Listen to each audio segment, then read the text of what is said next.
आप सबको जोहार और नमस्कार। मैं हूं अभिषेक और आप देख रहे हैं न्यूज़ झारखंड की। यहाँ मिलती है झारखंड की हर छोटी बड़ी खबरों का डेली अपडेट। हम लाते हैं वो खबरें जो है महत्वपूर्ण, वो मुद्दे जो हैं चर्चा के काबिल। तो वक्त हो चला है झारखंड की आज सुबह की 25 मुख्य खबरों को जानने का और उनसे अपडेट होने का। साथ ही अगर आप चैनल पर नए हैं तो चैनल सब्सक्राइब करके बेल आइकन प्रेस कर दे, जिससे आप तक झारखंड की हर महत्वपूर्ण खबर पहुंचती रहे। तो आइए शुरुआत करते हैं आज की पहली मुख्य खबर से। झारखंड मुख्यमंत्री मैया सम्मान योजना की बकाया राशि 2 महीने की एक साथ मिलेगी। सत्यापन प्रक्रिया जारी, मार्च तक बैंक खातों को आधार से जोड़ने की समय सीमा बढ़ाने की तैयारी। महिला बाल विकास एवं सामाजिक सुरक्षा विभाग के निर्देश पर झारखंड में मुख्यमंत्री मैया सम्मान योजना के आवेदनों का सत्यापन चल रहा है, जिसमें कई गड़बड़ियां सामने आ रही हैं। सत्यापन और आधार से बैंक खाता लिंक न होने के कारण लाभुकों को जनवरी की राशि नहीं मिल पाई है। यदि फरवरी में यह प्रक्रिया पूरी हो जाती है तो लाभार्थियों को 2 महीने की राशि एक साथ दी जाएगी। विभाग अब खाते को आधार से जोड़ने का समय सीमा मार्च तक बढ़ाने की तैयारी कर रहा है, जिसके लिए प्रस्ताव कैबिनेट को भेजा जाएगा। जिला स्तर पर सत्यापन का कार्य तेजी से किया जा रहा है ताकि राशि जल्द ट्रांसफर हो सके। गोड्डा में मुख्यमंत्री मैया सम्मान योजना में बड़ा फर्जीवाड़ा। महिला लाभार्थियों के पैसे पुरुष के खाते में गए। 14 महिलाओं की राशि हड़पने का सनसनीखेज मामला उजागर, प्रशासन ने जांच शुरू की। झारखंड के गोड्डा जिले के बुआरीजोर प्रखंड में मुख्यमंत्री मैया सम्मान योजना में बड़ा घोटाला उजागर हुआ है। तेंदुआ पंचायत के शहनवाज अंसारी नामक युवक ने 14 महिलाओं की सम्मान राशि अपने खाते में मंगवा ली। 18 से 49 वर्ष की महिलाओं के लिए चलाई जा रही इस योजना में जब यह फर्जीवाड़ा पकड़ा गया तो प्रशासन ने विभागीय जांच शुरू कर दी। वीडियो ने दोषियों पर कार्रवाई और फर्जी तरीके से ली गई राशि की रिकवरी के निर्देश दिए हैं। झारखंड में डीजीपी नियुक्ति पर भाजपा के सवालों का जेएमएम ने दिया करारा जवाब। सुप्रियो भट्टाचार्य बोले, बाबूलाल मरांडी का सपना टूट चुका है, इसलिए हर फैसले पर उठा रहे सवाल। झारखंड सरकार द्वारा प्रभारी डीजीपी अनुराग गुप्ता को नियमित डीजीपी नियुक्त किए जाने पर भाजपा ने सवाल उठाए थे, जिस पर झारखंड मुक्ति मोर्चा के केंद्र महासचिव सुप्रियो भट्टाचार्य ने तीखा पलटवार किया। रांची में प्रेस वार्ता के दौरान उन्होंने कहा कि बाबूलाल मरांडी सोच रहे थे कि वे मुख्यमंत्री बनेंगे, लेकिन जब उनका सपना टूटा तो अब वे हर सरकारी फैसले पर सवाल उठा रहे हैं। उन्होंने कहा कि डीजीपी की नियुक्ति प्रक्रिया झारखंड में ही नहीं बल्कि अन्य राज्यों में भी सरकार की मर्जी से होती है। भाजपा शासित राज्यों में भी यही प्रक्रिया अपनाई जाती है, फिर झारखंड के फैसलों पर सवाल क्यों? सुप्रियो भट्टाचार्य ने सुप्रीम कोर्ट का हवाला देते हुए भाजपा पर तंज कसा कि जब वे अपनी पार्टी का प्रदेश अध्यक्ष तय नहीं कर पा रहे हैं तो राज्य सरकार के फैसलों पर सवाल उठाने का क्या औचित्य है। इस बयान के बाद डीजीपी नियुक्ति को लेकर राज्य में सियासी विवाद और गहराने के आसार हैं। बंगाल ग्लोबल बिजनेस समिट 2025 में मुख्यमंत्री हेमंत सोरेन का संबोधन। निवेशकों को झारखंड में निवेश के लिए दिया आमंत्रण। कहा, तकनीकी बदलाव के दौर में राज्यों के बीच समन्वय और भागीदारी से ही बनेगा विकसित राष्ट्र। मुख्यमंत्री हेमंत सोरेन ने बंगाल ग्लोबल बिजनेस समिट 2025 के उद्घाटन समारोह में राज्यों के बीच बेहतर समन्वय और भागीदारी को विकास का आधार बताया। उन्होंने कहा कि ऐसे समिट व्यापारिक रिश्तों को मजबूत करते हैं और निवेश व नई तकनीक के जरिए विकास की संभावनाएं बढ़ती हैं। कोलकाता के बिस्वा बंगला कन्वेंशन सेंटर में आयोजित इस समिट में देश विदेश के उद्योगपति और निवेशक भाग ले रहे हैं। मुख्यमंत्री ने निवेशकों को झारखंड में आमंत्रित करते हुए कहा कि उनके सहयोग से राज्य में समग्र विकास को नई दिशा मिलेगी। रामगढ़ में बड़ा हादसा टला। रांची गोला रोड पर चलती सीएनजी अर्टिगा कार में लगी आग। 4 यात्रियों ने कूदकर बचाई जान, पूरी कार जलकर हुई राख। रामगढ़ जिले के सिकिदरी घाटी में रांची गोला रोड पर एक बड़क सड़क हादसा होते होते बच गया, जब चलती सीएनजी अर्टिगा कार में अचानक आग लग गई। कार में सवार 4 यात्रियों ने समय रहते कूदकर अपनी जान बचाई, लेकिन पूरी कार जलकर राख हो गई। यह कार निरंजन चंद्र के नाम से रजिस्टर्ड थी और गोला से रांची जा रही थी। स्थानीय लोगों के अनुसार आग सीएनजी के कारण लगी, हालांकि इसकी आधिकारिक पुष्टि नहीं हुई है। रजरप्पा थाना पुलिस मौके पर पहुंची और जल चुकी कार को जेसीबी से हटाकर यातायात बहाल किया। पुलिस आग लगने के कारणों की जांच कर रही है। झारखंड में ग्रामीण विकास मंत्रालय की वाटरशेड यात्रा अभियान का शुभारंभ। 45 दिनों तक जागरूकता वैन करेगी राज्य भर में जल संरक्षण पर प्रचार। किसानों को आय वृद्धि और खेती को बढ़ावा देने पर विशेष जोर। भारत सरकार के ग्रामीण विकास मंत्रालय द्वारा प्रायोजित वाटरशेड यात्रा अभियान की शुरुआत झारखंड के दिघाई गांव, बेड़ो प्रखंड और रांची से हुई। यह अभियान जल एवं मिट्टी संरक्षण, किसानों की आय वृद्धि और जल छाजन योजना के प्रति जागरूकता बढ़ाने के उद्देश्य से शुरू किया गया है।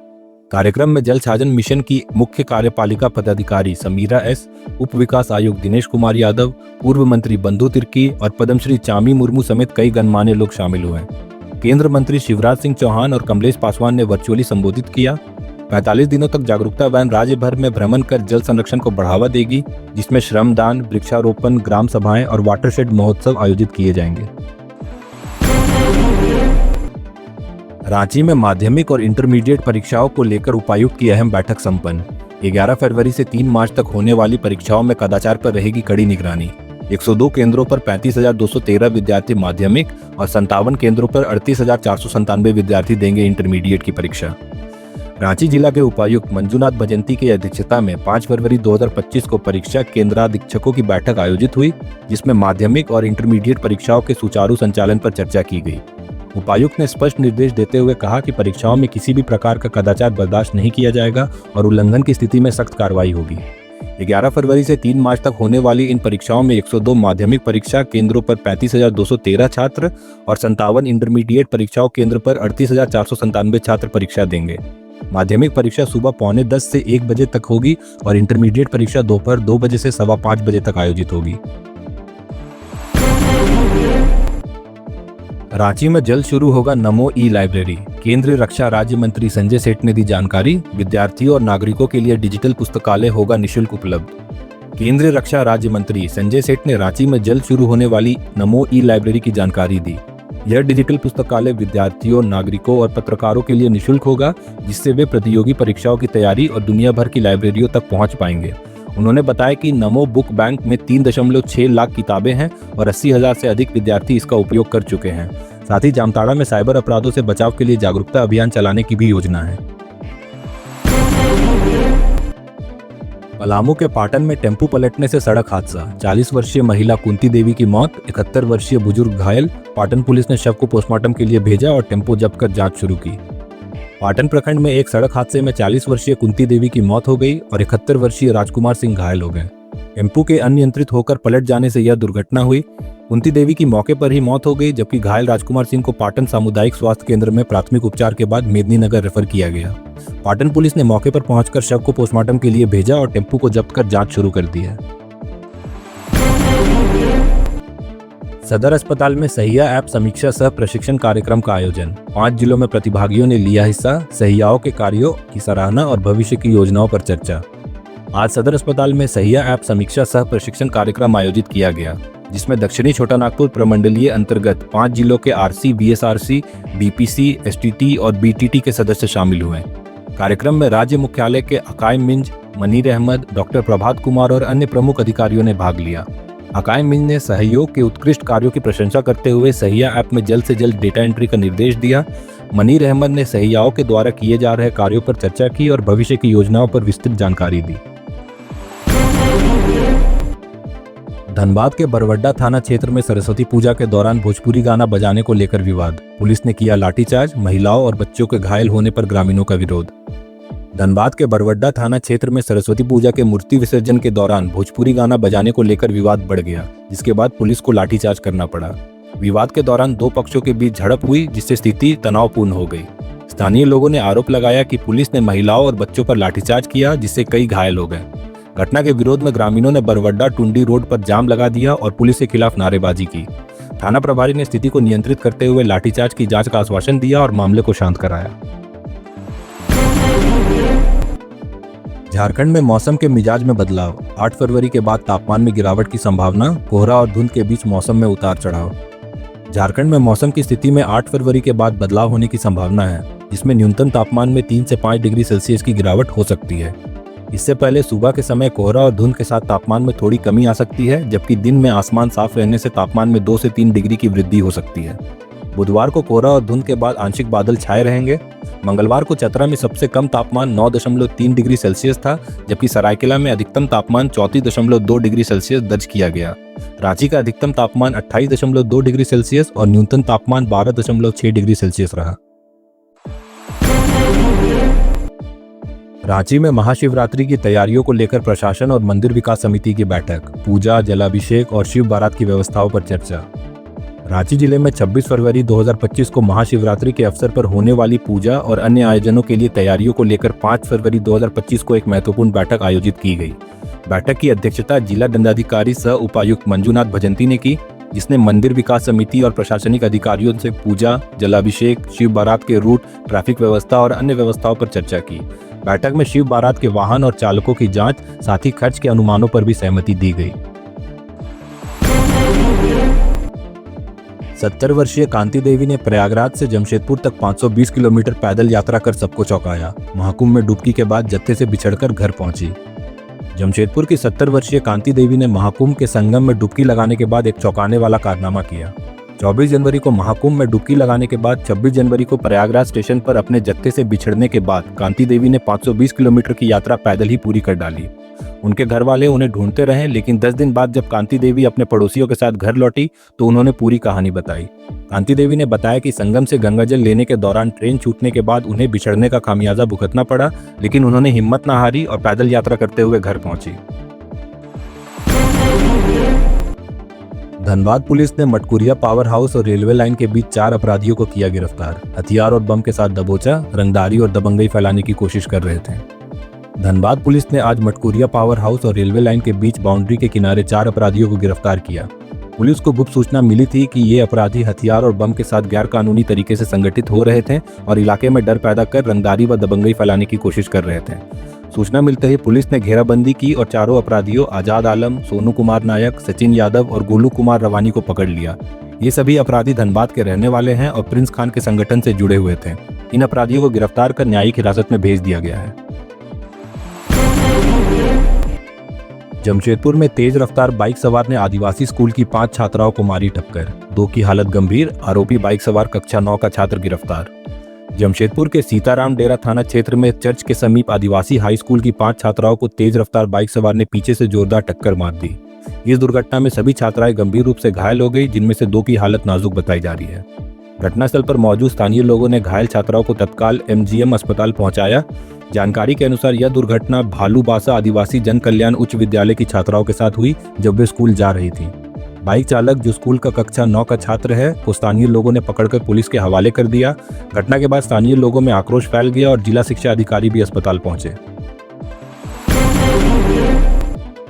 डुमरी में 6 फरवरी को आदिवासी धार्मिक स्थल सिरसी तनाले उर्फ ककड़ोलता में सामूहिक प्रार्थना और पूजा पाठ का आयोजन, हजारों श्रद्धालुओं की पहुंचने की संभावना।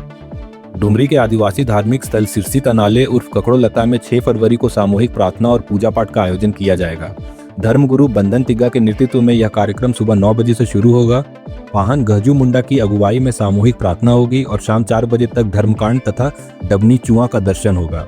इस दौरान स्थानीय धर्मगुरु, पुजारियों, पाहनों, मुखियाओं, सरपंचों और ग्रामीणों को सम्मानित किया जाएगा। पूजा में भाग लेने के लिए हजारों श्रद्धालुओं डुमरी पहुंचेंगे, जिसमें बंगाल, नेपाल, उड़ीसा, बिहार, छत्तीसगढ़, झारखंड और मध्य प्रदेश के श्रद्धालु शामिल होंगे। पूजा स्थल जाने वाले मार्ग पर बैरिकेटिंग, पार्किंग, मेला और पूजा की व्यवस्था स्थानीय युवाओं को सौंपा गया है। सरला बिरला विश्वविद्यालय में आयोजित east zone chess championship male के दूसरे दिन के मुकाबलों में कलकत्ता, जादवपुर और एलन मिथिला विश्वविद्यालय के प्रतिभागियों ने ली बढ़त, महत्वपूर्ण मैचों में जीत दर्ज। ईस्ट जोन चेस चैंपियनशिप के दूसरे दिन सरला बिरला विश्वविद्यालय में खेले गए मुकाबलों में कलकत्ता, जादवपुर और एलन मिथिला विश्वविद्यालय के खिलाड़ी आगे रहे। कलकत्ता विश्वविद्यालय ने पटना विश्वविद्यालय को हराया, जादवपुर विश्वविद्यालय ने SOA को हराया और BHU ने उत्कल विश्वविद्यालय को हराया। एलन मिथिला विश्वविद्यालय और किट का मुकाबला ड्रॉ पर समाप्त हुआ। आयोजन में AIU के प्रमुख अधिकारी और विश्वविद्यालय प्रशासन ने खिलाड़ियों को शुभकामनाएं दी। गिरिडीह के गावा थाना पुलिस ने गाड़ी साक जंगल में छापेमारी कर अवैध शराब भट्टी को ध्वस्त किया। 200 किलो जावा महुआ और शराब बनाने के उपकरण जब्त। गावा थाना की पुलिस ने बुधवार को गाड़ी साक जंगल में गुप्त सूचना के आधार पर अवैध शराब भट्टी पर छापेमारी की। इस दौरान पुलिस ने 200 किलो जावा महुआ नष्ट कर दिया और शराब बनाने के उपकरण जब्त किए। भट्टी में काम कर रहे सभी मजदूर पुलिस को देख जंगल की ओर भाग गए। थाना प्रभारी अभिषेक सिंह ने बताया कि भट्टी संचालक की पहचान की जा रही है और उसके खिलाफ कानूनी कार्रवाई की जाएगी। JLKM कार्यकर्ताओं की बैठक में गेल इंडिया कंपनी के खिलाफ विरोध और स्थानीय नियोजन व मुआवजे की मांग उठाई गई। डुमरी विधायक जयराम महतो ने किया आश्वासन। JLKM कार्यकर्ताओं ने चंदन कियारी प्रखंड के नयावन पंचायत भवन में बैठक की, जिसमें डुमरी विधायक जयराम महतो ने प्रमुख रूप से भाग लिया। बैठक में यह निर्णय लिया गया कि गेल इंडिया कंपनी को बिना स्थानीय नियोजन और मुआवजा की जमीन नहीं दी जाएगी। जयराम महतो ने आश्वासन दिया कि इस मुद्दे को विधानसभा में उठाकर आंदोलन किया जाएगा। बैठक में चंदन कियारी विधानसभा के पूर्व प्रत्याशी अर्जुन राजभर सहित अन्य ग्रामीण मौजूद थे। मुख्यमंत्री हेमंत सोरेन के प्रयासों से झारखंड में 26,000 करोड़ रुपए के निवेश प्रस्ताव, 15,000 से अधिक रोजगार सृजन का होगा अवसर। मुख्यमंत्री हेमंत सोरेन के नेतृत्व में झारखंड तेजी से इन्वेस्टर्स हब बनने की दिशा में बढ़ रहा है। अब तक उद्यमियों और निवेशकों द्वारा झारखंड में 26,000 करोड़ रुपए से अधिक के निवेश प्रस्ताव दिए गए हैं, जिसमें 15,000 से अधिक रोजगार सृजित होंगे। यह प्रस्ताव कोलकाता में आयोजित 2 दिवसीय बंगाल ग्लोबल बिजनेस समिट 2025 में एडवांस झारखंड सूत्र के रूप में सामने आया, जहां मुख्यमंत्री ने निवेशकों से मुलाकात की। मुख्यमंत्री ने निवेशकों को भरोसा दिलाया कि राज्य सरकार हर संभव सहयोग प्रदान करेगी और जमीन अधिग्रहण से संबंधित समस्याओं के समाधान की दिशा में कदम उठाएगी। सरायकेला खरसावां जिले में अफीम की खेती और इसके व्यापार पर नकेल कसने के लिए पुलिस ने जागरूकता अभियान चलाया। सुदूर क्षेत्रों में अभियान और छापेमारी के जरिए अफीम की खेती को नष्ट किया गया। सरायकेला खरसावां जिले में अफीम की खेती और इसके व्यापार को पूरी तरह से रोकने के लिए पुलिस ने व्यापक अभियान चलाया है। एसपी के निर्देश पर पुलिस ने जिले के सुदूरवर्ती इलाकों में जाकर ग्रामीणों को अफीम की खेती के खतरों के बारे में जागरूक किया। इसके साथ ही घाट दुलमी बाजार में भी जागरूकता कार्यक्रम आयोजित किया, जिसमें कानूनी प्रावधानों से जुड़े रैपर वाले चॉकलेट वितरित किए गए। चांडिल एसडीपीओ अरविंद कुमार बिना ने स्थानीय लोगों से अफीम की खेती से दूर रहने की अपील की और यदि इसकी जानकारी मिले तो तत्काल पुलिस को सूचित करने की सलाह दी। थाना प्रभारी बजरंग महतो के नेतृत्व में पुलिस ने अभियान को आगे बढ़ाया। रांची विश्वविद्यालय के पहले खेल व सांस्कृतिक दीक्षांत समारोह की तैयारियों का जायजा लिया गया। कुलपति और अधिकारियों ने रिहर्सल किया। यूट्यूब पर लाइव प्रशासन की व्यवस्था की गई। रांची विश्वविद्यालय के पहले खेल व सांस्कृतिक दीक्षांत समारोह की तैयारियां जोर शोर से चल रही है। कुलपति प्रोफेसर अजीत कुमार सिन्हा और अन्य अधिकारियों ने बुधवार को कार्यक्रम की तैयारियों का निरीक्षण किया। समारोह का लाइव प्रसारण यूट्यूब पर होगा और लिंक विश्वविद्यालय की वेबसाइट पर उपलब्ध रहेगा। इस दौरान स्वागत और मार्च पोस्ट की रिहर्सल की गई, जिसमें पगड़ी और पट्टा ड्रेस कोड में शामिल किए गए। कुलपति ने सभी तैयारियों का जायजा लिया और आवश्यक दिशा निर्देश दिए। गिरिडीह में झामुमो कार्यकर्ताओं ने गावा प्रखंड कार्यालय के सामने भ्रष्टाचार के विरोध में अनिश्चितकालीन धरना शुरू किया। अबुआ आवास योजना और अन्य योजनाओं में भ्रष्टाचार का आरोप। गावा में झामुमो कार्यकर्ताओं ने भ्रष्टाचार के खिलाफ और लोगों की समस्याओं के समाधान की मांग को लेकर बुधवार को गावा प्रखंड कार्यालय के सामने अनिश्चितकालीन धरना शुरू किया। प्रखंड अध्यक्ष अजय सिंह ने कहा कि प्रखंड के विभिन्न विभागों में भ्रष्टाचार फैल चुका है और अबुआ आवास, मनरेगा, जल नल योजना जैसी योजनाओं की स्थिति बहुत खराब हो चुकी है। उन्होंने आरोप लगाया कि अबुआ आवास योजना में बगैर बिचौलिए के कोई काम नहीं हो रहा और गरीब लोग लाभ से वंचित हो रहे हैं। धरना कब तक जारी रहेगा, अभी तक यह सुनिश्चित नहीं है, जब तक वरिष्ठ अधिकारी सभी योजनाओं की जांच का आश्वासन नहीं देते। इस अवसर पर शिव यादव, शिव नारायण राउत, सोनू कुमार समेत कई लोग उपस्थित थे। चकद्दरपुर में सरस्वती पूजा पर अभिनव समिति घाघरा की 2 दिवसीय खेलकूद प्रतियोगिता का समापन। विधायक जगत मांझी ने विजेताओं को पुरस्कृत किया और कई विकास कार्यों की घोषणा की।